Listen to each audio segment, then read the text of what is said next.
오늘은 지난 슈퍼차저 1편에 이어서 소개드립니다. 지난 영상에서 말씀드렸던 배터리 트렁크 이동 작업이 막바지에 진행되고 있었습니다. 배터리 브라켓은 번거로운 커스텀 작업 대신에 소나타 하이브리드 오비스 순정 부품을 주문해서 트렁크에 이식했습니다. 덕분에 배선만 연장하고 작업 시간을 많이 줄일 수 있었습니다. 지난 화에서 준비해뒀던 흡기 필터와 에어플로우, 스로틀 바디 아세이를 인스톨했고요. 지난번에 확인하지 못했던 점화 플러그의 교체를 준비합니다. 동시에 플러그 근처에 다른 부품도 교체를 해주기 위해서 엔진 코일 커넥터를 빼고 나서 코일을 꺼내준 뒤에 로커암 커버를 분해 시작합니다.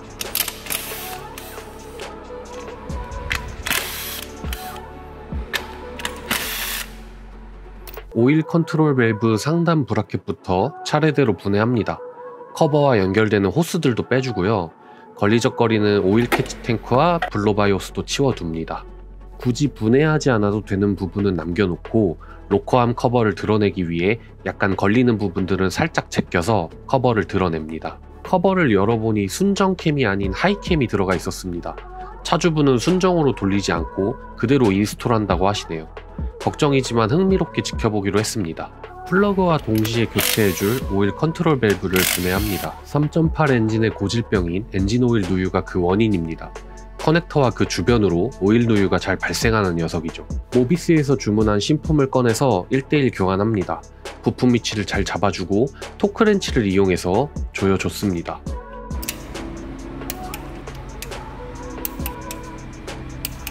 OCV 밸브 교체를 간단하게 끝내고 점화 플러그를 엔진에서 분해합니다. 수공구를 이용해서 살짝 풀어준 다음에 손으로 돌려 조심스럽게 빼줬습니다. 플러그 나사자리가 먹거나 이상이 생기면 최악의 경우 헤드를 통으로 교체할 경우가 생길 수 있기 때문이죠. 신품 NGK 열과 9짜리 플러그를 인스톨합니다. 분해할 때와 마찬가지로 손으로 어느 정도 조여준 다음에 토크렌치를 이용해서 적정 토크로 마무리해주면 됩니다. OCV 밸브와 플러그 교체가 모두 끝이 났으니 다시 로커암 커버를 덮어줍니다. 커버 가스켓이 씹혀서 누유가 발생할 수 있으니 유의하면서 자리를 잡아주고 역순으로 조립을 해줬습니다.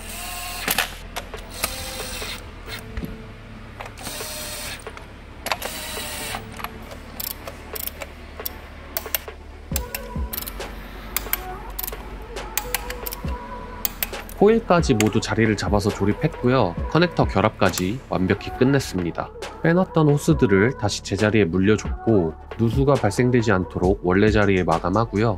OCV 밸브 커버와 라인 및 배선 브라켓도 완벽하게 설치를 해줍니다.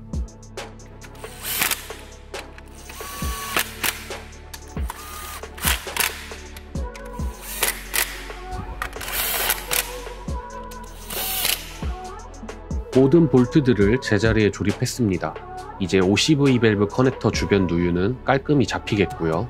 커넥터까지 결합해서 마무리합니다. 다음으로 차저 벨트를 걸어봅니다. 일단 크랭크 풀리와 차저 풀리에 벨트를 어느 정도 걸쳐 놓고 크랭크 풀리를 돌리면서 코가 삐져나오지 않게 완벽하게 벨트를 걸어주면 됩니다. 벨트를 걸었으면 적정 장력 조절로 벨트 슬립을 방지해주는 텐션 베어링을 인스톨합니다. 육각 렌치로 텐션 베어링을 적당한 장력에 맞춰 조정합니다. 그 상태로 베어링 본체를 꽉 조여서 마무리해줬습니다.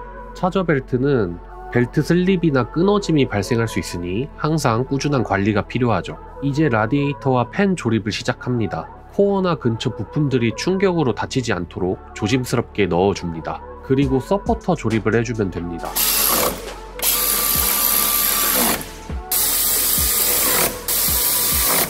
라디에이터와 팬 아세이가 자리를 잡았으니 냉각수 상단 호스와 하단 호스도 누수가 되지 않도록 신경 써주면서 원래 자리에 잘 물려줬습니다. 추후에 대용량 라디에이터도 추가 계획이시지만 순정은 아무래도 걱정이 되긴 하네요. 팬 커넥터도 접점이 확실하게 결합하고 마무리해줬습니다. 이제 차저 수냉 쿨러 본체를 차체에 결합 시작합니다. 범퍼 레일 하단부로 쿨러를 대봤는데 걸리적거리는 부분이 있었습니다. 파워오일 라인과 혼 배선 두 가지가 간섭 부위였고요. 때문에 혼 배선부터 일단 걷어내 주었습니다. 전차주가 작업해놓은 파워 스티어링 쿨러는 희한한 브라켓에 케이블 타이로 조여져 있어서 떨어뜨려 놨고요. 라인은 추후에 절단해서 길이를 줄여야 하므로 일단은 바깥으로 돌려서 꺼내 놨습니다. 하이 로우 혼도 볼트를 풀어서 꺼내줍니다. 나머지 혼 배선도 싹 걷어서 일단 한쪽으로 치워뒀습니다. 쿨러와 호스를 인스톨하고 마지막에 배선 정리를 해줄 예정입니다. 깔끔해진 자리에 쿨러를 다시 대봅니다. 범퍼 레일 밑으로 딱 맞게 자리를 잡아주고 타격기를 이용해서 볼트 자리를 표시합니다. 표시해둔 위치를 드릴로 뚫어주면 되고요.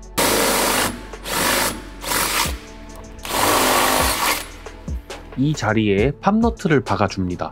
정비성이 용이해지고 혹시나 중고 판매 시 간편하게 탈착할 수 있습니다. 두 군데 모두 튼튼하게 박아줬습니다.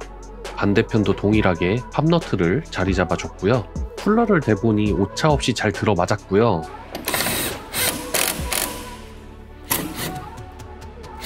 케이블 타이로 조여져 있던 파워쿨러도 맞볼트를 이용해서 깔끔하게 자리 잡아줬습니다. 팝너트 윗부분이 좀 더 위치가 깊숙해서 위쪽만 스터드 볼트를 삽입했습니다.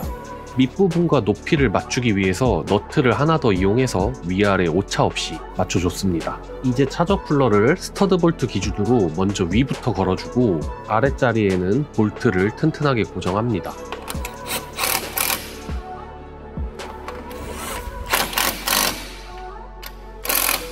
차저 수냉 쿨러를 이쁘게 설치 완료했습니다. 하단 부분 높이는 여유가 있어서 긁히거나 할 걱정도 없어 보였습니다. 쿨러 워터펌프는 라이트 밑으로 위치해줄 계획입니다. 배선 작업도 병행해야 하므로 일단 위치부터 대충 계획해봤습니다. 펌프 릴레이도 이상 유무를 확인해줬고요. 다음으로 수냉 쿨러 냉각수 탱크도 위치를 잡아봅니다. 퓨즈박스 옆쪽에 오일 캐치 탱크 부분이 제일 좋아 보였습니다. 그래서 캐치 탱크를 드러내고 옆으로 일단 치워줬고요. 캐치 탱크가 있던 빈 자리에 냉각수통을 대봤더니 공간이 딱 좋아 보였습니다. 그래서 임시로 퓨즈박스 볼트 자리에 통을 걸어봐 줬고요. 차저 쿨러 냉각 호스들도 맞는 위치들에 대봅니다. 아무리 같은 차종이지만 엔진룸 레이아웃이 다를 수 있기 때문에 호스가 너무 짧거나 길 수도 있어서 체크를 하기 위함입니다. 엔진룸에서 펌프 쪽으로 먼저 피팅을 실시합니다. 체크해보니 길이는 얼추 맞았고 쿨러 펌프는 파워오일 라인과 혼 배선을 정리하고 마지막에 장착하기로 합니다. 쿨러 쪽에서 엔진룸으로 올라오고 엔진룸 내에서만 깔리는 호스들은 다행히 길이가 딱 맞네요. 자, 이제 이튼 슈퍼차저 인스톨이 거의 끝나갑니다. 자잘한 배선 정리와 파워오일 쿨러 라인 길이 줄이기, 그리고 펌프 완전 조립 및 배터리 연결 등등만 완료하면 시동을 터트릴 수 있습니다. 그리고 매핑만 하면 되겠네요.